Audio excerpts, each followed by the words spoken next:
listen, I'm not saying college basketball should be the only option, but I'm tired of hearing how it's not a good option. I don't know who the hell Zion is without Duke. I don't sit on YouTube all day, and I said, when I watch Jalen Suggs, okay, he gave up for 9 months G League money, but I'm now a Jalen Suggs fan.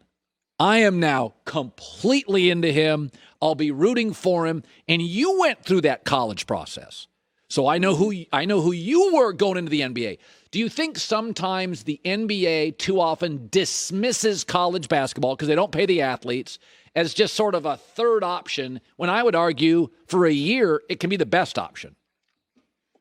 No, you have a good point. And I said this too about Zion, because keep in mind, Zion, when he came in, it was R.J. Barrett, who was considered to be the number one player coming in the draft. But because Zion went to Duke, he played on national TV all the time, his popularity soared.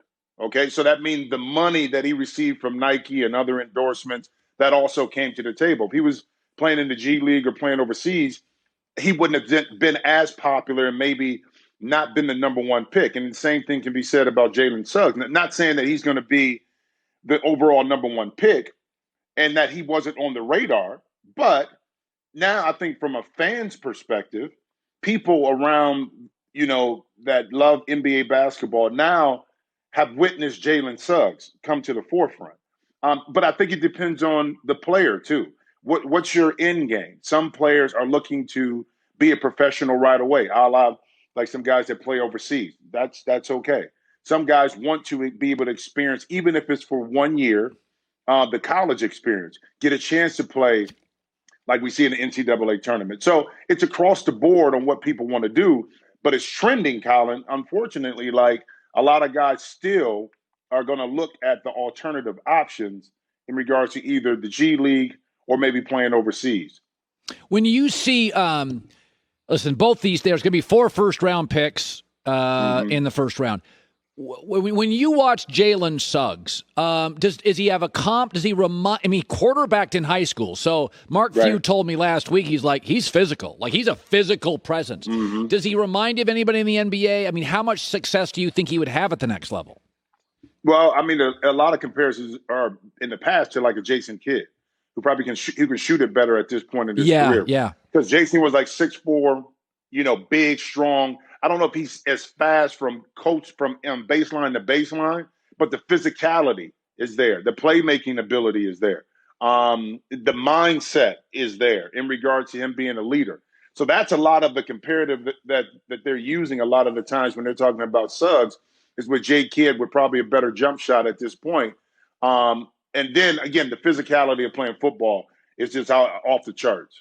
Listen, Baylor's got real good guard play. I don't know if they can slow down Timmy or Casper down low. I just don't know if they can. But I said this. UCLA knew, Jimmy, they knew they couldn't get into a track meet with Gonzaga. They put a body on him. They walked it up the floor. They knew that's just not their style. Part of me thinks Baylor thinks, oh, no, our guards can run up there. We got NBA guards.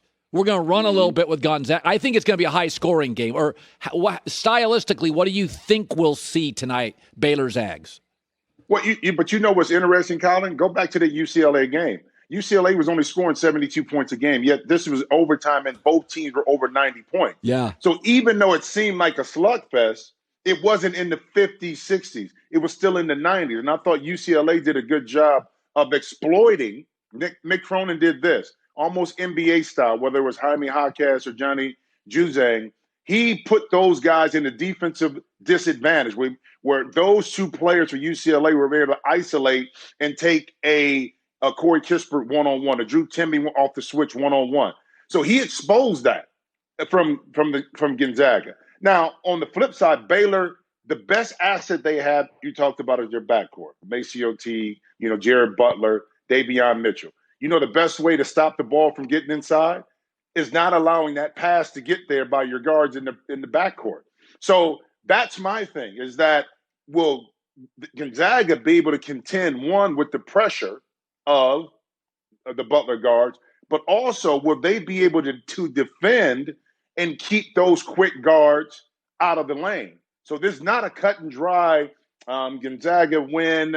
They should be able to dominate, because this is a tough experienced, hard-nosed Baylor team that are going to take advantage of their quickness on the perimeter.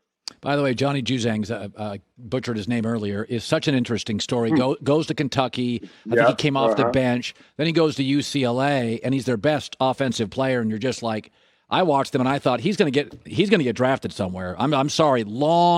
It's amazing what that kid. The tournament did him a ton of favors. Oh, big time favors for him. So it's interesting. This whole tournament going in, did you feel Baylor Gonzaga, did you feel they'd get here? Yeah, I did, just from the simple fact of how they were built. Now, a lot of things played out in that way in regards to different teams being eliminated. And again, it all goes back up to matchups. In Michigan, I didn't think that it was going to be a tough road because Isaiah Livers, their best player, got hurt in the Big Ten tournament, and they got past LSU. But look at UCLA. Their path, because they ended up playing teams like a Michigan State who was playing well at the end of the year, but they matched up well. Abilene Christian.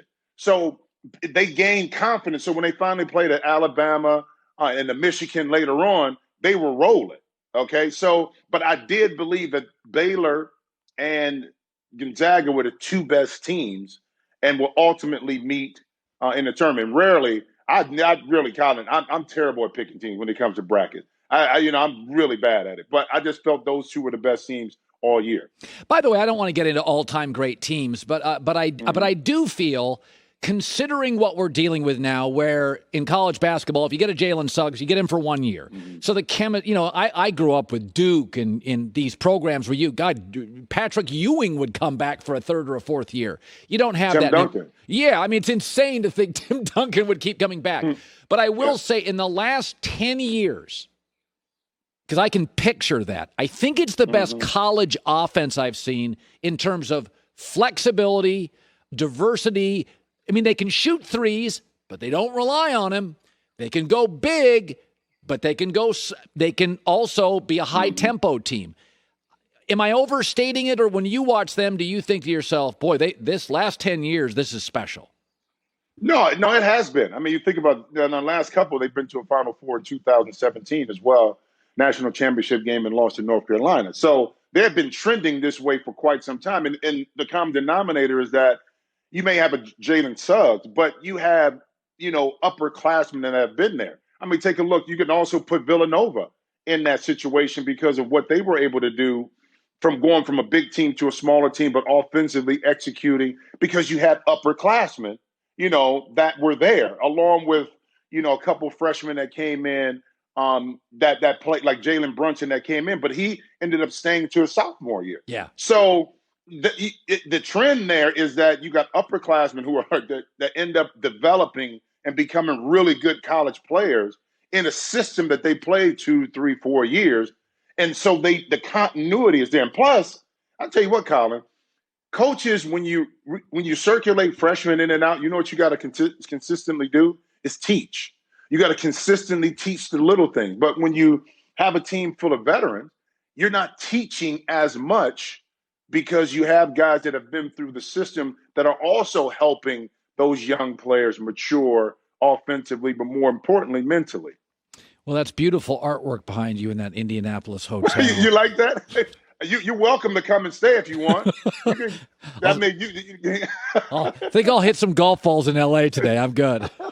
Have a cigar for me, too. A couple. Good seeing you, buddy. Jim Jackson. All right. Hi, everybody. Thanks for watching. Subscribe here to get the latest from the show.